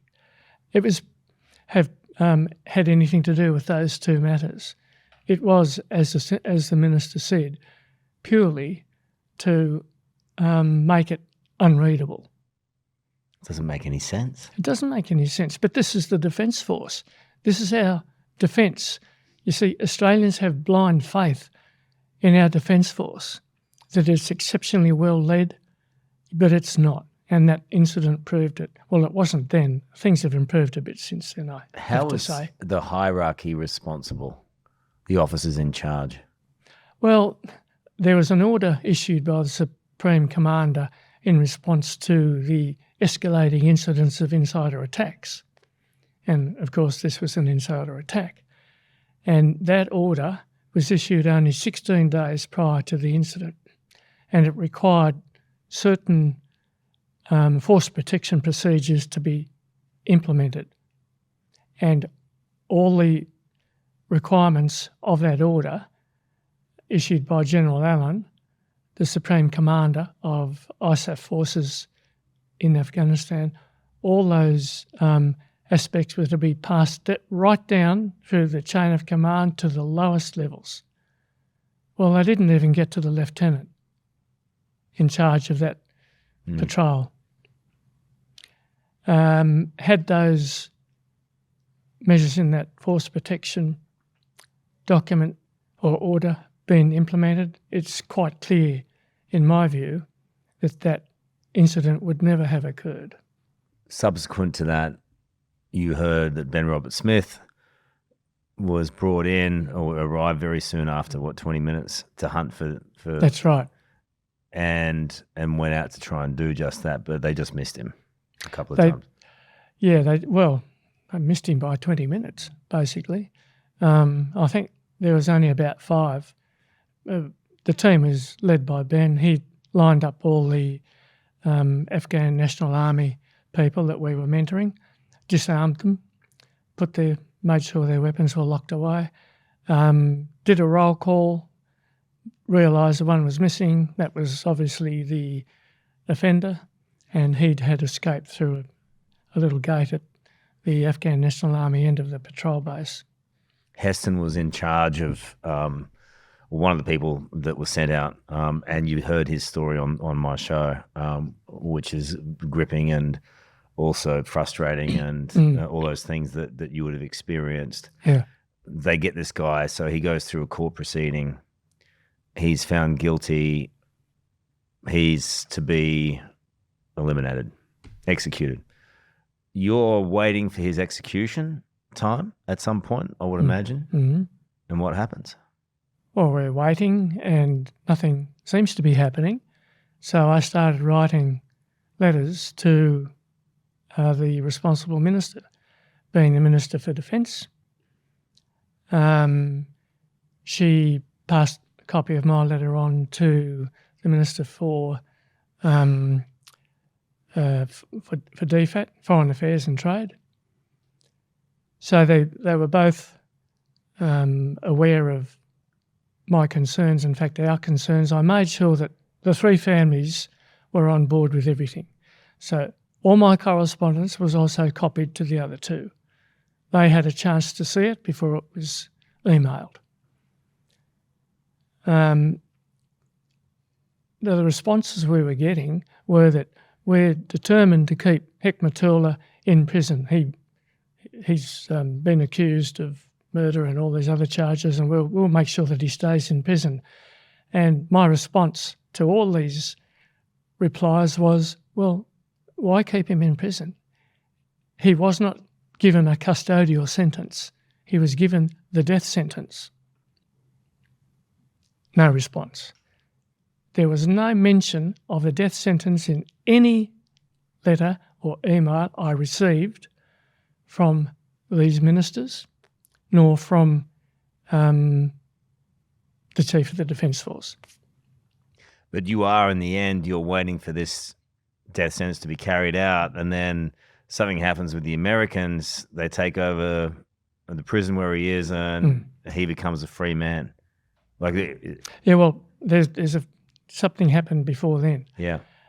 Because we were getting no cooperation from the Australian authorities and ministers, we decided to take it upon ourselves to contact the President of Afghanistan, Ashraf Ghani. And to our surprise, he eventually called each one of the three families and said that he would give his personal attention to this matter. And about 6 months later, we were informed by a defence official that Hekmatullah was going to be hanged on, I think it was some day in 2017, 3rd of July, I think, something like that, hanged at midday. So there was this great, you could almost hear this collective sigh of relief across Australia of all those who had served, all those who had chased Hekmatullah, been responsible for tracking him down electronically to Pakistan, bringing him back, and what have you. There was an incredible effort involved to no avail. So we're waiting, and at midday, I sent an email to our daughter at work and said, Hekmatullah should be dead now. It was about 5 minutes past midday. And again, you could almost hear a chorus. But at 4 o'clock that afternoon, we were contacted by the same defence official to advise us that the hanging had been postponed. No reason given, just that it had been postponed. So we were just floored, just back to square one. Why? There's no reason. Why had this happened?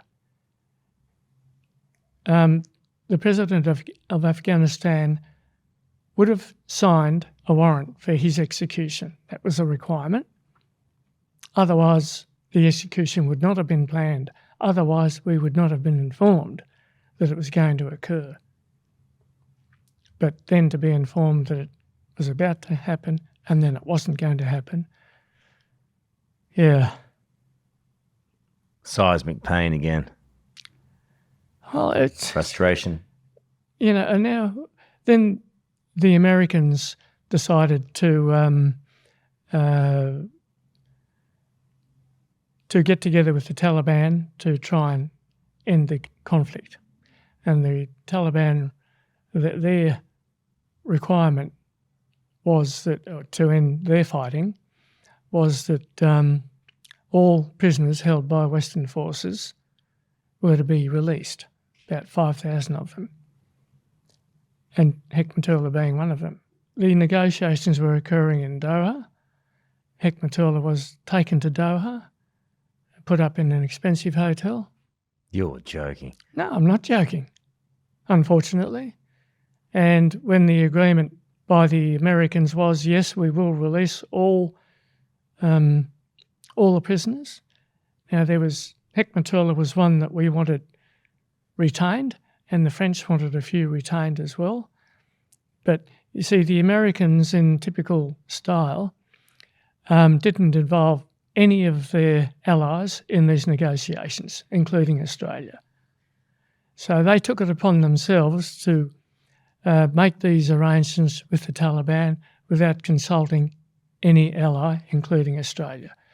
When you found out that he'd been released, how did you navigate through that? With difficulty. Well, it was soon after that we received information that,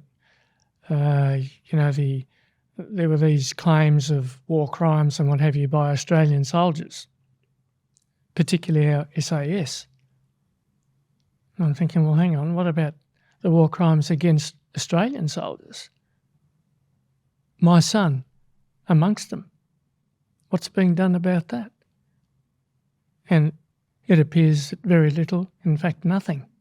We have 3 Aussie soldiers who lost their lives. And 2 wounded. And he's free. That's and we right. have Australian soldiers being investigated for war crimes. There's something not quite right. No, the scales of justice are completely unbalanced. They're tipped towards Hekmatullah, if anything. In other words, he's a free man. We're going to hit hard on those who have allegedly murdered Afghans who were all civilians. Now, they say that they were Taliban, we were fighting the Taliban, but all Taliban were civilians. None of them wore a uniform, except the Afghan National Army, the people we trained, one of whom murdered 3 Australians and wounded 2 others in uniform. So your fight then just goes on, and then you find out about the BRS arrest. When you saw him arrested, how did you feel about it? Well, I thought it was dreadful. It was, to use that saying, very un-Australian, but it was totally wrong to arrest him in that manner. That was an excessive use of power by the Australian Federal Police. In fact, I think it's misfeasance, and I'm not the only one who thinks it's a case of misfeasance. Misfeasance in public office by a person with the power with over-exuberation and excessive use of it. Do you feel like, I can't begin to imagine how you feel, given what's happened to your son and the 2 other soldiers and the other soldiers who were wounded, to have a guy who admitted to what he did proudly, said that he would do it again, and for him to be out, your pain must drive you nuts. It does, Karl. Look, it's bad enough losing your son, although we accepted that going to war and being the leader of the commander of the lead vehicle in their convoys and patrols, his life was definitely in danger. He could easily have been shot by a sniper, blown up by an IED, killed in a firefight, but he was murdered in cold blood by an ally. We were there mentoring the Afghan National Army, And for this matter, it hasn't ended yet, but it's what they're doing is concentrating on somebody like Ben and Oliver Schultz, who were in firefights the whole time over there. And Ben even was awarded the Victoria Cross for the most incredible bravery. That's the highest award that we can provide for our brave soldiers. And to have him now charged for war crimes, and to have the person who murdered our son and two of his colleagues walking scot-free without the Australians, to the best of my knowledge, doing anything about that. They're taking the easy way out. Ben's an Australian. He's in here. He's easily identifiable. We know where he lives. We're tracking his telephone all the time, and probably mine, because they know that I know Ben. So we'll take the easy way out and crucify Ben Robert Smith and Oliver Schultz. And there are 9 others still to go that the AFP and the Office of the Special Investigator are still looking at very closely. But are they looking at Hekmatullah? To the best of my knowledge, they're not. How's about just going and getting him? Well, Jenny and I have talked about that. You know, we'll wear a burqa and go over there. You know, I don't blame you, and I'm sure some of the lads I've spoken to would love nothing more than to take justice into their own hands, because you're not getting justice. What do you want to happen? Okay, I want Hekmatullah, I want his sentence to be carried out. That's number one. Actually, no, equal with that, I want this whole court charade to be stopped. Not just have Ben released, have Oliver Schultz released, but the OSI to be disbanded and all the investigations to be stopped. It's time for that. It's time for that because, and I'll tell you why, this case is dividing Australia.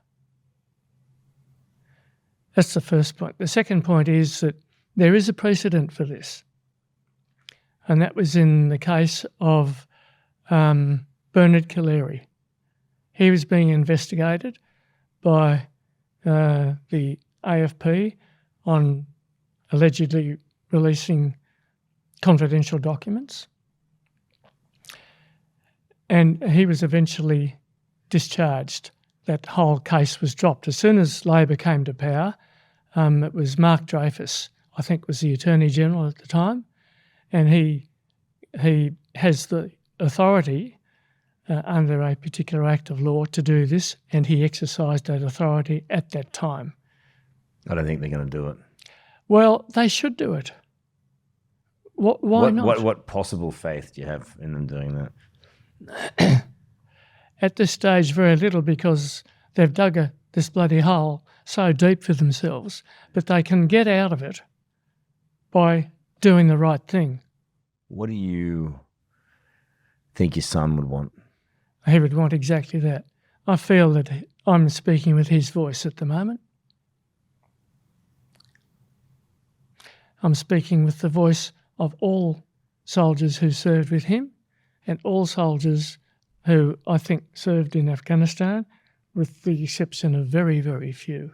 Good on you for fighting for the SAS, because I don't know how it will ever come to pass. I don't know how they go to war without thinking about what might happen to them when they come back now. Yes, it's not only what might happen to them when they come back, it's how they're going to execute their duties when they're sent. See, look, we've got SAS overseas serving now. It's all secret, and it should all be secret. Bringing all this into the public arena is not good for the SAS. So they'll probably be thinking twice before they pull the trigger next time, and that is going to get people killed. Our SAS. Do you ever pray or wonder if you'll find peace? I won't find peace, I know that. Peace has been denied to my family and the two others in this instance. And I'm really disappointed in successive governments who have turned a blind eye to this. And there's no reason for it. Why have they done it? I'm left to assume that they've done it to get payback on me for having written my book, which exposed the incompetence in the chain of command which led that task force. And we'll be having a look at that on another episode of the Karl Stefanovic Show. But Hugh's written an incredibly powerful account of it. Failures of Command is the name of the book. Hugh, thank you for being with us. I'm very sorry for your pain. And again, I thank your son for his service for the country. And by him giving service, his family has too. And they paid the ultimate sacrifice, man. I'm very sorry for your loss, mate. Thanks. Well, it was the app that triggered a global free speech frenzy and a legal battle that has people divided. When Aussie businesswoman Sall Grover created an app that was designed as a safe space for women, she never expected to trigger a gender identity showdown. But after a transgender woman was removed from the platform, Sall was slapped with a high-stakes discrimination lawsuit. Just last week, the federal court crushed her appeal and not only dismissed the case, but doubled the payout. They said that the victim was directly discriminated against. Well, here to explain her side of the story is the app's creator, Sall Grover. Literally, while you've been waiting to do this interview, you received some news. Tell us what it is. So we've just seen that the Daily Telegraph has breaking news that New South Wales Premier Chris Minns has announced that, yes, the difference, male and female, the reality of biological sex should be reflected in law. So that's a huge win, because this is a Labor politician acknowledging reality, basically. And it's important, while he is obviously a state politician, and it was the federal Labor government that messed up the Sex Discrimination Act under Julia Gillard's government. We can get into that. This is a Labor politician sort of breaking ranks, which is was not expected to happen so quickly. So it's very, very welcome. Because I've been talking to lots of politicians, like obviously One Nation, Libs, Nationals, a few independents are on side. And I've said to them all, like, I have no affiliation to any party. I will work with any politician who will bring reality back into law and have discrimination law that actually covers all citizens, not just this tiny little percentage. And so I was like, I literally used the joke this morning to one of them. I said, like, even if like some miracle happens and a Greens politician says, oh yeah, no, men can't be women, I'll work with them. Like, I don't care. We don't have to agree on everything else. That's fine. It's just, let's just have legislation that reflects reality, not ideology. And then we can all move on with our lives. Do you blame the politicians or do you blame the courts? I blame lots of people. I blame politicians, I blame courts, and I blame the media. I think the Fourth Estate in Australia has a lot to answer for. I've been in this fight for 6.5 years. So I first became aware of it in February 2020. We were just in the beta testing phase of the app. I woke up one morning completely under attack, being called a TERF and transphobic. I had no idea what was going on. So I started to do some research, and over the course of a few months, I very quickly realized that something really bad was happening, but to really understand the extent of it took a little while. And so I started speaking out about it, and to get any attention on what was happening was impossible. I didn't get any media attention almost to the day for 1 year about it. And then, in between then and now, when we have spoken to a lot of politicians, it would be, oh, it's just a culture war. It's a culture war. We're not getting involved. And that was very much in the last election. Both sides were saying that, both Labor and Liberals. And I was sort of sitting here the whole time going, well, if it's just a culture war, can you let the Australian Human Rights Commission know and the federal court know? Because they seem to be taking it pretty damn seriously. And why are we letting a culture war go to court? The reality is, no, this is actually beyond just being basic reality. It's something that politicians need to fix because of the legislation. You have to backtrack a little bit for us because there may be some people who don't necessarily, even though you'd have to be living under a rock not to have seen the decision on Friday. And like even last night in the UK, there was support for you. I mean, there's things gone global now. So outline for us in a nutshell, if you don't mind. Yeah, sure. So I created a social networking app called Giggle that was exclusively for women, where women could meet we had like a woman only Twitter style thing. It was lots of apps in one. There was lesbian dating, then you could meet to privately connect with other women about maybe it would be pregnancy, motherhood, emotional support. We tried to think of like any reason why a woman would want a little corner of the internet that is just women centered and women based. I had no idea that we were doing this at the one time in human history when there was a debate on what a woman is. So we were just, as I said, in the testing phases, came under attack from what I've now known trans activists. And I had said to my mum at the time, I was like, this is so preposterous what is happening. Let's just tread water as a startup. Like it was just a startup, just tread water. This will blow over. For some reason, I don't even know why I said this. I said, it'll take about 4 months. Let's just give it about 4 months. We'll just tread water and then we'll be able to move forward. I could not have been more wrong. But I honestly, in my craziest nightmare, didn't actually think that there were laws that were changed to say that men could be women. It was just, who would even have that as an instinctual thought? So then we ended up treading water for quite some time. And it was in January 2022 that I received an Australian Human Rights Commission complaint because an individual by the name of Roxy Tickle had been removed from the app. And it's important for everyone to understand, it wasn't like there was just one man in 2 years tried to get on the app. Thousands upon thousands tried. Like, it would have been me who removed him because some would get through and we just remove them from our security. It was a regular day at the office. So I was like, well, yeah, I would have removed him because he was a man. And so in the Australian Human Rights Commission complaint phase, basically what happens is you can meet for conciliation to settle it before it escalates to federal court. But the problem was that the Australian Human Rights Commission, in my opinion, was never on my side. And I think that's pretty clear. They were just treating me as like, no, you're naughty. You've done a bad thing. You're guilty. How did you know it was a man? They were a man, however you say it. Because I looked at him. I used my eyes, the good old fashioned eye. I have since talked to like evolutionary biologists. Like this is a completely understood basic human instinct and survival mechanism and skill that has been honed over hundreds of thousands of years of human existence. Like there wasn't anything that special that I did. I just looked. Like anybody watching this right now can look at you and look at me and instinctively determine which one of us is male and which one of us is female. I did exactly that, what everyone else is doing right now.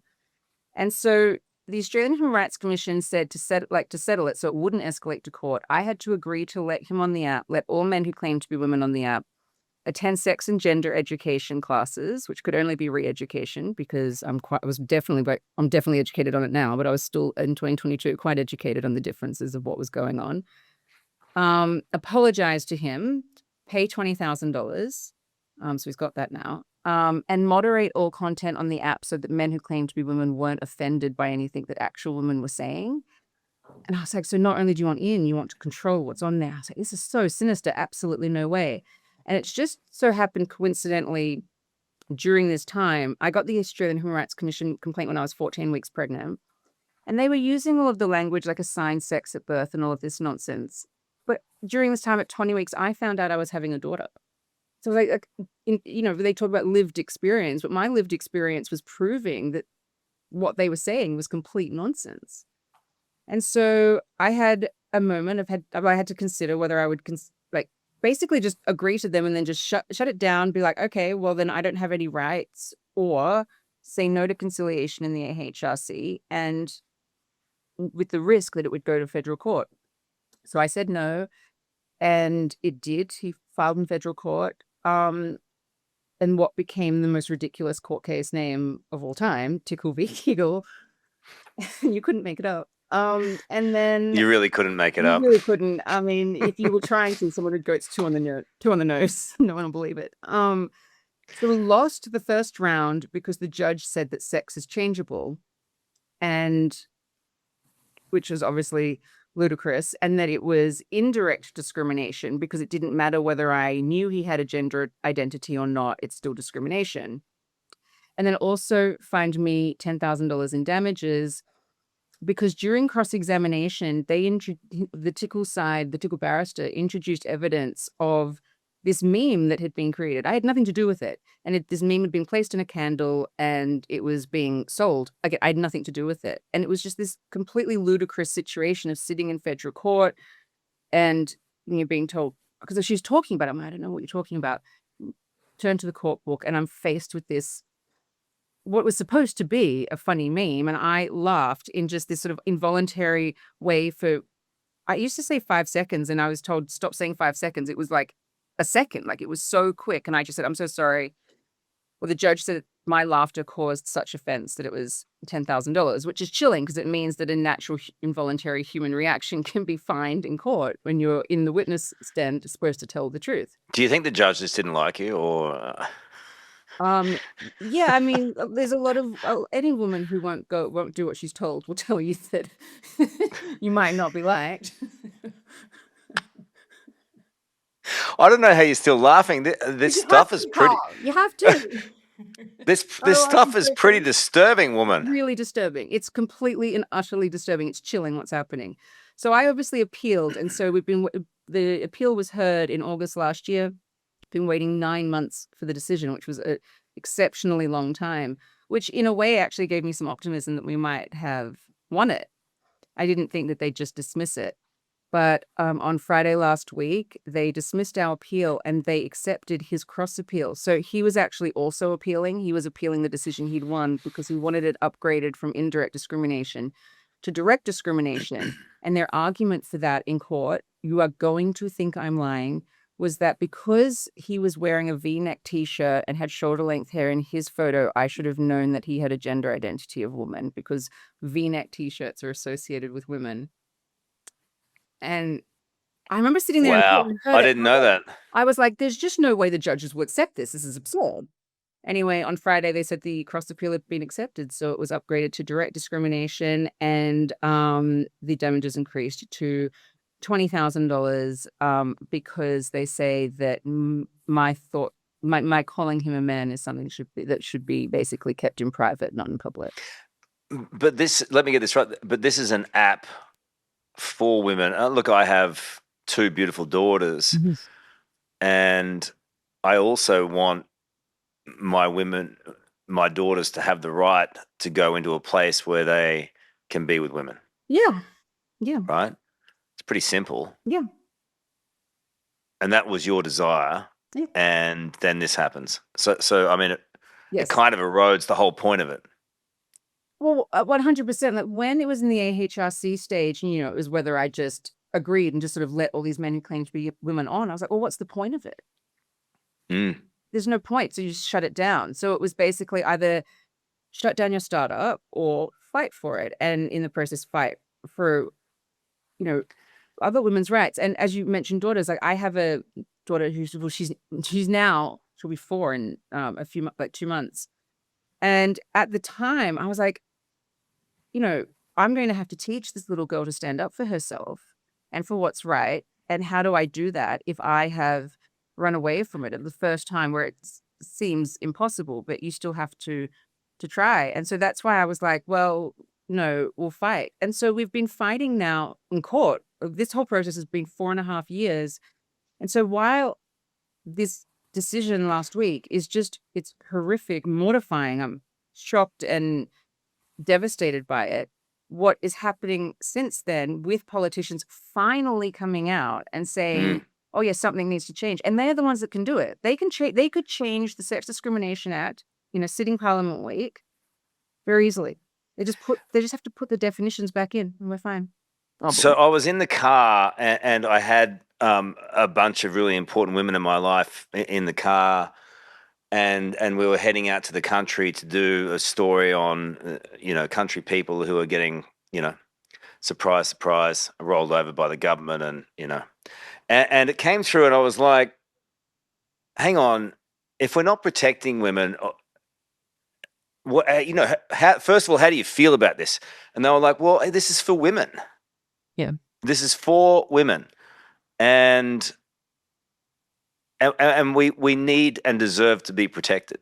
Yeah. And That was the first thing. the thing is that how the judges are interpreting the Sex Discrimination Act, it's only protecting people who claim to have a gender identity. So we can call that the trans community. Now, I'm not sitting over here arguing that all protections should be taken away from that demographic. Whatever my feelings are towards that demographic, or whether it's true or the basis of it, it's completely irrelevant. I understand I live in a society where people believe things that I don't believe in.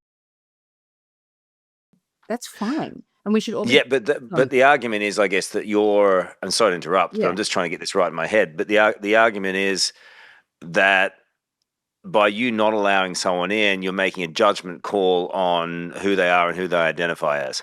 Well, I've said this all along. I'm not making a character assessment or a judgment on anyone. The app was on the basis of sex, and this is just a decision on the basis of sex. It doesn't mean that you being male or a man doesn't make you a bad person.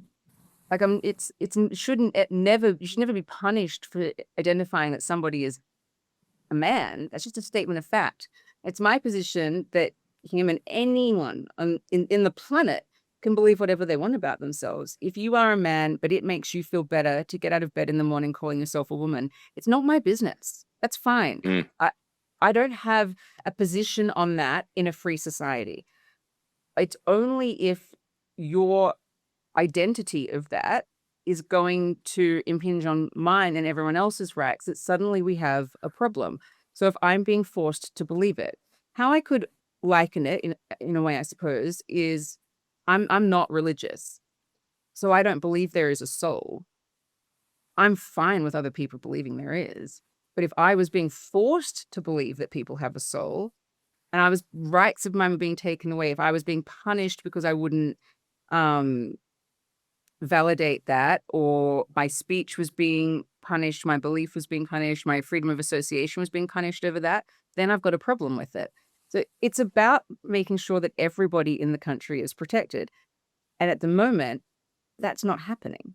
Because while the likes of the Australian Human Rights Commission and Equality Australia and anyone else on that side will walk out of court and saying this is a great win for equality, where's my equality? Where's the equality for any woman who wants a female-only space? Because this decision on Friday impacts bathrooms, change rooms, women's prisons, domestic violence shelters, rape crisis centers, any service for lesbian events, any service, anything that would be specifically for women and girls is unlawful unless you let men and boys who identify as women and girls into them. Yeah, I think that's the big point. It's like, where's the equality in that for women? Yeah. And for men, I mean, men should be able to have spaces, single-sex spaces for privacy, dignity, and recreation as well. So I'm saying it's everyone. There's no protections for us in discrimination law, but only for this one small group of people. And I'm not saying take away their protections. I'm saying that their protections can't take away ours. So I hear you're still paying fines. Is that right? So I was ordered to pay $20,000 for laughing and calling him a man, and then also his court costs of $100,000. How are you going to pay that? Well, we've been crowdfunding the whole time. So legal fees for me, this has cost well over $1 million. Wow. As I said, that's why I'm saying politicians could have fixed this for free in a week, and they haven't. So I'm like, is it worth it? Well, yes, because had we not fought to get to this point, politicians wouldn't be responding to it now. We know that because they didn't. And that's the that's for them to respond to, I think, of why it takes private citizens to have to fight in court to get them to pay attention to something they should have long been paying attention to. It's not like I'm the only one this has happened to. There's other court cases. Kira Smith has been dragged through the courts. She did post about men playing in women's soccer teams. Social media posts. She was found guilty of vilification and ordered to pay $95,000. Another woman, Jasmine Sussex, is being dragged through Queensland Human Rights Tribunal because she said that men who claim to be women can't breastfeed infants. And so she is being, I think it's vilification is the charge on her. And then, Equality Australia walked out of the court and said that it's brilliant that it's been increased to direct discrimination because it means that trans people can now make claims and win those claims. So there seems to be this organized plan to punish anyone in the country for not adhering to gender ideology. So is it worth fighting that? 100%. Because if we can't look at a man and say that's a man, we literally don't live in a free society. So in that sense, to making sure you live in a free country, you'd spend all the money in the world. Do you feel like there's been a change in society? It feels like there has been. Yeah. I mean, Australia... From my perspective. Yeah, Australia could have led the way with this in 2024 with the first Tickle v Giggle decision because that was before the UK had fixed it in the courts. And it was before Donald Trump started... I mean, this issue sort of pushed him over the edge and got him the win. And before he started doing executive orders to fix it in the States. So Australia went from having the opportunity to lead the way with it to being the absolute laughingstock of everyone around the world being able to see clearly that this is a man and Australians being challenged to accept that. And so the fact that Australian politicians are now recognizing that's the sea change that we have needed. I mean, you've seen the reaction, and I think it's fair to say that it's been pretty embarrassing. Yeah, I'm not the one who's embarrassed. Let's just say that. I think that if you are a politician or judge or journalist that is going to stand up there and say that this man or any man, I'm not just talking about one individual here, but a man can be a woman, you are showing everybody else that you're willing to lie to them and that you can be manipulated to believe something that is everyone can see is not true. It's not like anyone is sitting there going, maybe these men are women.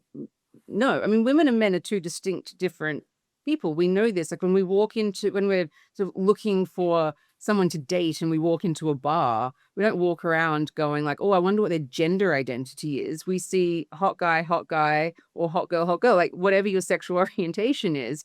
We know, we can tell this from looking across the room. So for that to be unlawful, it's just chilling. It's terrifying. I mean, there are some countries where it's a bit more difficult. Thailand. Well, in those countries, those guys use the male spaces. Yeah, they're not being classed as women, so we're actually more aggressive. Good point. Yeah. Very good point. They've got it together in Thailand. All right, so what does the future hold for you now? So, two things that are happening right now. Now, we have 28 days to file in the High Court, which we will be doing. The High Court is an error in law court, so we will be going there saying that error in laws have occurred. And the other thing is building the political campaign to put pressure on politicians to fix this as quickly as possible, because there have been some news reports that we get this women who are fighting this, we get this behind the scenes stories much more than what media will report on. But there's been some media reports over recently about how young girls aren't drinking water at school, so they don't have to go to the bathroom because there's boys in their bathroom. There are women's football leagues in this country where the women have been told, if you so much as walk off the field because a man is on there, you will be punished. That was Ben Fordham broke that story a few weeks ago. So this has happened. This is an issue that's impacting people's lives every single day. And so it needs to be fixed sooner rather than later. And so whether it is going to be the courts that fix it, or is it going to be politicians who fix it before them? remains to be seen, but the pressure has to be on for them to do it, basically, and join the rest of the world in rediscovering reality, because, it didn't have to be this way. The other day, when the judges said that sort of their hands were tied by the law, it's just simply not true. You could very much interpret the law to favor not only me and Giggle, but all women in this country, by simply recognizing that the ordinary meaning of woman is adult human female, and it's a defined characteristic that Parliament never had any intention of being destroyed by those 2013 amendments under Julia Gillard. Is common sense back yet? Oh, well, the door is open for it, but I mean, I can't say that it is, in the sense that we have blatantly a captured judiciary, a judiciary that's captured by gender ideology, and a human rights commission that is holding Australia hostage with that ideology. I mean, they are, I would argue, the epicenter of the problem, because they're the ones that are saying, going into courts. They were intervened in my case as amicus curiae to tell the court there's no such thing as biological sex. Sex is a spectrum. Men can be women. Heterosexual men can be lesbians. And it's a bad Monty Python joke that the Australian Human Rights Commission is spending a lot of money on to make policy. And it's laughable, it's absurd, and one of the most powerful things to do is to laugh at these people. The world's gone mad. It's really good to talk to you, Sal. I'd love to talk to you again down the track. Appreciate it. Thank you so much, Carl. Let's jump into the DMs for this week and keep sending your messages. I love them. Mitch on Instagram said, "Hey, Carl, big fan of the show, born and raised in Sydney, lived there until I was 20 before heading to the United States for college. I've now spent the past 12 years living here. It is crazy how much Australia follows in America's footsteps. What happens here tends to hit there a few years later. We saw it with Biden's disastrous administration, and now we are watching the same mess under the Albanese Labor government. The immigration chaos is almost identical. Weak borders, overwhelmed systems, and policies that put citizens last. Australia desperately needs a real shock to the system. Something like a Trump-style leader who puts the country first, or a strong jolt from Pauline Hanson and One Nation to wake everyone up." As someone who has moved from white-collar corporate life into construction and business ownership pursuits, I see how over-regulation, high taxes, and bureaucracy are killing opportunity and rewarding laziness. We need leaders who respect hard work, back blue-collar Aussies, and make it easier for everyday people to get ahead instead of drowning in red tape. Right on. This video from Money Mitch. They earn the money, we take some. They spend the money, we take some. And if they buy a property, we'll take some. But if they sell the property, we'll still take some. Now, if they invest their money wisely and grow it, we'll take some. If they invest their money poorly and lose it, I wish we could help. And if they want to get a tiny bit of enjoyment in their miserable lives with cigarettes or alcohol, we'll take even more. Now, the more money they make, the more money we take. Unless they make a lot of money or they're friends of ours, in which case we take none. And then once a year, even though we know exactly how much they should have paid, they need to figure it out for themselves and let us know, because there's a chance that we could take even more. I mean, when does it end? And on Friday's show, Melbourne youth crime is out of control. Men with machetes breaking into homes as families sleep inside. Horrific crime in broad daylight, and nothing is being done. Our panel on the topic, as many are wanting to leave the city. That's Friday on the Karl Stefanovic Show. I'll see you then.